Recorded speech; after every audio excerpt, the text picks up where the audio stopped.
94% puts to 6% calls just on Friday. There was a ton of S&P 500 put orders, like you can see here. Also, these were reaching for out the money strikes, something that we haven't seen in a long time now. You can see here 500 strikes all across the board for 1.3 million, 1.2 million, 1.1 million, 1.1 million, et cetera, et cetera. These were all above the ask and relatively short-term expiration. This is only about a month away for these expirations. And as you can see throughout the day, there was an overwhelmingly majority of put orders. And again, a lot of them were out the money. 489 here, 490. So this is very interesting and a very large shift to what we've seen. Characteristically, there's been a lot of call flow. If you follow the Twitter account, you can see SPX and as well as the S&P 500, there's been a ton of call premium, especially over the course of the last couple months. And this all started to change around Wednesday, Thursday of last week, and then really manifested itself on Friday during this large 1.38% sell-off that we had on Friday. Now, here's where it gets interesting. I'm actually bullish, at least short term, for this upcoming week. And here's why. I believe that just based on Friday's price action, that volatility was way too overblown. And all of the geopolitical events from this weekend are actually priced into the market based on how high the VIX went. Now, this is only one data point, of course, and there still was quite a bit of news from this weekend. So maybe we'll see some type of a gap down tomorrow on Monday. Although I am very interested in buying that gap down because I believe this could manifest in a much larger short squeeze move, similar to what we saw, and I'll show you right here, back all the way, if I go to the daily chart on the S&P 500, back on February 24th of 2022. If you remember this day, the significance of this day was the night before Russia invaded Ukraine for the first time, that started their war. We had a major gap down the following day, as you can see with this candle, and the entire body of the candle ended up being green for this day. We gapped down all the way here to around 410, 411-ish, and it ripped to the skies all the way to close around 428. This was a major day. It ended up going up 1.5% on the day, but for the body of the candle, it was over 4% to the upside.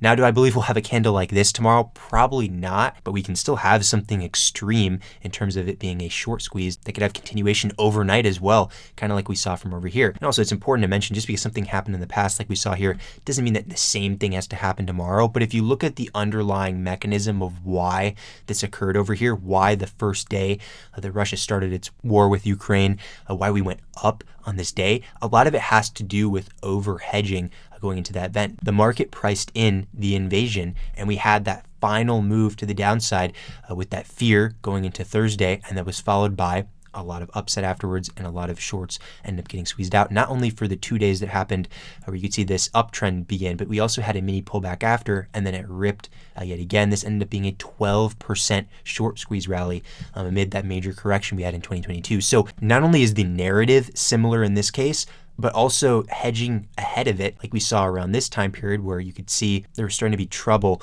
between Russia and Ukraine. The market likes to over-hedge ahead of events that are approaching. It is no different to what we saw from last week over here, in my opinion.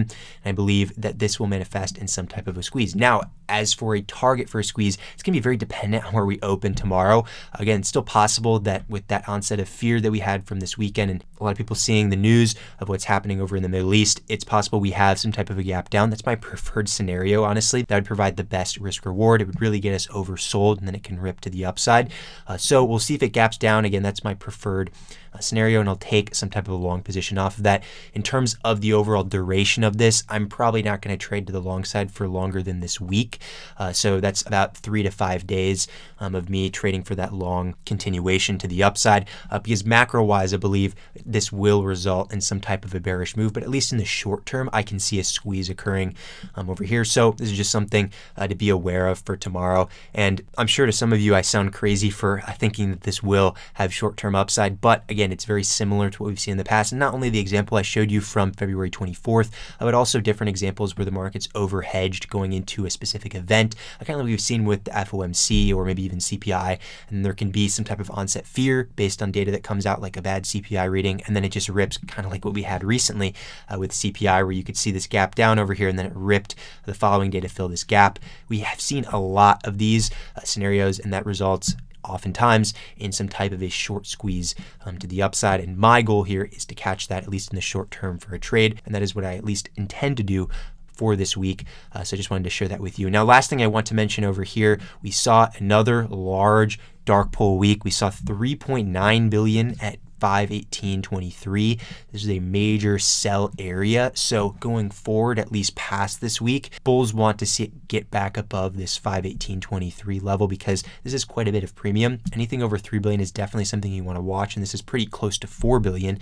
So certainly large sell order because of where it was. You can see in the mini chart here right before this large sell-off occurred. So at least from a bias perspective, it would be bullish if bulls were able to get it above or back above this 518.23 level. Now that's something that is going to take a little bit of time to get back to, but something to just keep in mind, write it down for later on, whether this week or the following week, because it is an important level. Now, if I go over here to the entire week, and what's interesting is if you keep scrolling down, you're going to see there's no notable prints for lower prices just yet though. And this is something I'm going to be watching for this week because as we fell down on Friday, you can see that there is no prints to match the sell orders that we saw further above.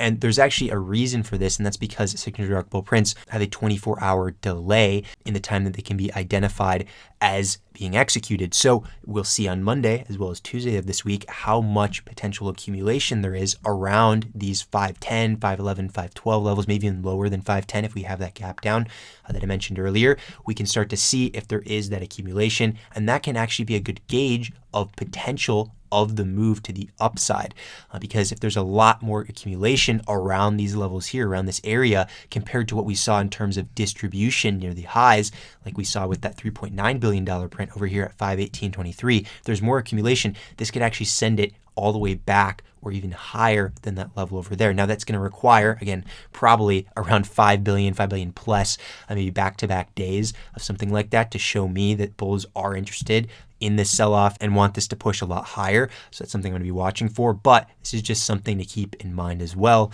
because this can be useful for understanding and as well as predicting potential upside of a short squeeze move. Now, in terms of me being bullish in the short term, as always, it's good to have some type of a stop loss criteria. Now, again, I don't know where we're going to open on Monday. It'd be a lot easier if there weren't a ton of events that happened over the weekend because that can increase overnight volatility in the future session as well as early on Monday's session.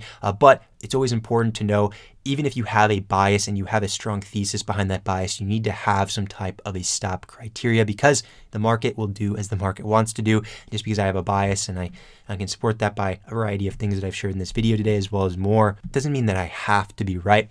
And it's important for me to understand what my risk is before entering a position. Now, the best thing that I can give you, at least in this video, before knowing where we're going to open tomorrow, is I can look at historical levels and kind of get a gauge on what supports need to hold. So the first thing that I'm going to notice over here is there is a decent amount of support around this 508 to 510-ish range. And I actually see a valid demand zone around here. So what I'm going to do is I'm going to use a rectangle tool, and then I'm going to go to the lower end of this pivot here on March 11th and also go to the lower end over here. This is a pretty small demand zone, all things considered, but that's actually a good sign.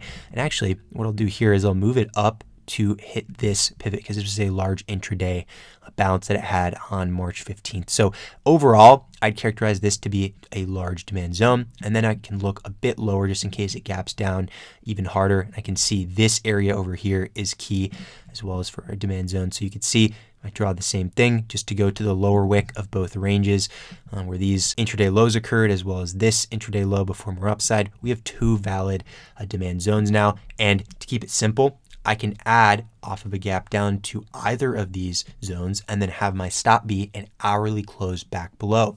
So in this case, let's say theoretically we gap down to around 508.50. We're right in the middle of the zone.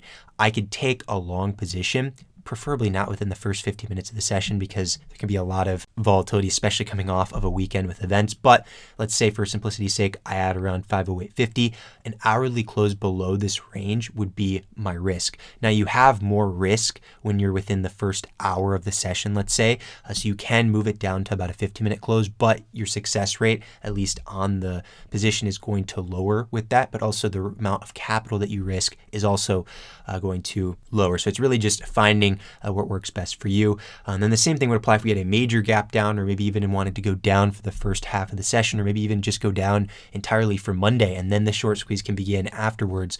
Let's say it goes down to around 505 mid. I'd use the same principle, take a long setup around 505 mid with an hourly close below this level, being my risk as well. And also, if it were to break down below this range, let's say, and then go back above later on in the session, I can also take a long position with a close back above, because that shows me confirmation that it's ready to continue to the upside. So just a couple scenarios there that I'm looking at. Now, again, I don't know where we're going to open tomorrow, like I've already said, but it's good to have just a general idea of where key supportive levels are ahead of a session, and then you can kind of be dynamic once the market opens tomorrow, as well as just map them out in pre-market if anything changed that's critical. But other than that, though, should be a very exciting week ahead, and we can expect a lot of volatility, which, as I always like to say, volatility brings opportunity, and that's both good and bad. So we try to stay on the good side as much as possible, make sure we mitigate our risk in the inverse. And other than that, I will see you guys in the next video.